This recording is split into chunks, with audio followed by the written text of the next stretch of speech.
আসসালামু আলাইকুম এভরিওয়ান। আজকে আপনাদের সামনে আমি হাজির হয়েছি টমেটোর আচার নিয়ে। আমি প্রথমত এখানে টমেটোর আচারটা খেতে খুব দারুণ, দেখতেও খুব লোভনীয়। আর হচ্ছে আমি এখানে টমেটোকে ভালো করে ধুয়ে নিয়েছি, কিপ করে কেটে নিয়েছি। এরপর আজকে আমি আচারটা বানাবো রাইস কুকারে জারে আমি কিপ করা টমেটোগুলো সিদ্ধ করতে দিয়ে দিচ্ছি। এরপরে হচ্ছে যে আমি এখন ব্লেন্ডার করে নিব। ব্লেন্ডার করার পরে আমি একটি চাটনির মাধ্যমে টমেটো পিউরিটিটা বাহির করে নিব। এর পাশাপাশি আমি 2 কেজি মতো আম কেটে নিয়েছি আগে থেকে। নিজের ইচ্ছা মতো সাইজ অনুযায়ী আমগুলো কেটে নেওয়া যাবে।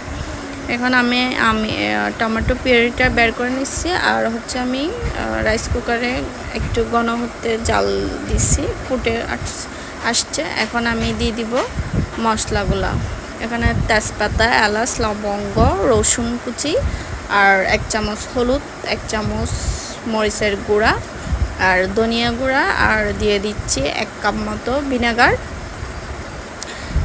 ভিনেগার দেওয়ার পর 250 গ্রাম মতো দিয়ে দিচ্ছি চিনি অ্যাড করলাম।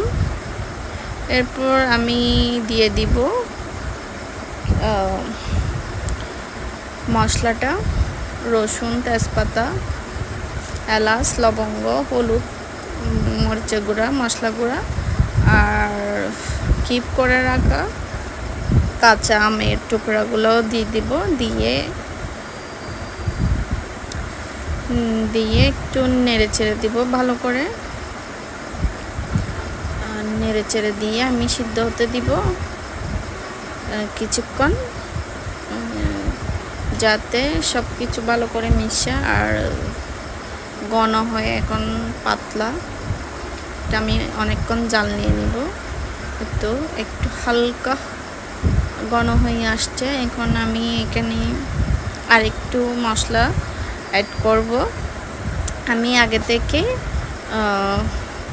5 ফোড়ন ভেজে একটু করে গুঁড়া করে নিয়েছি, আর দিয়ে দিচ্ছি কয়েকটা কাঁচামরিচ আর স্বাদ মতো লবণ।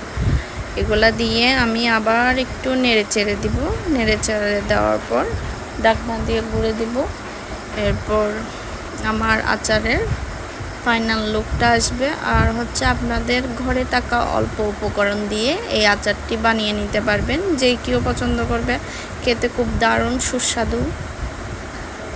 আপনারা অবশ্যই একবার ট্রাই করবেন।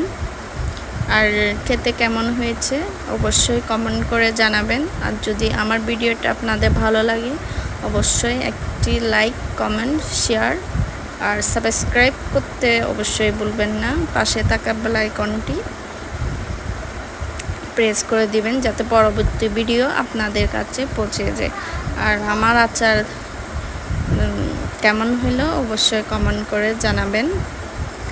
আর টমেটো আচার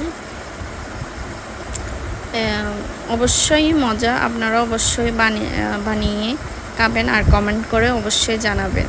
আসসালাম।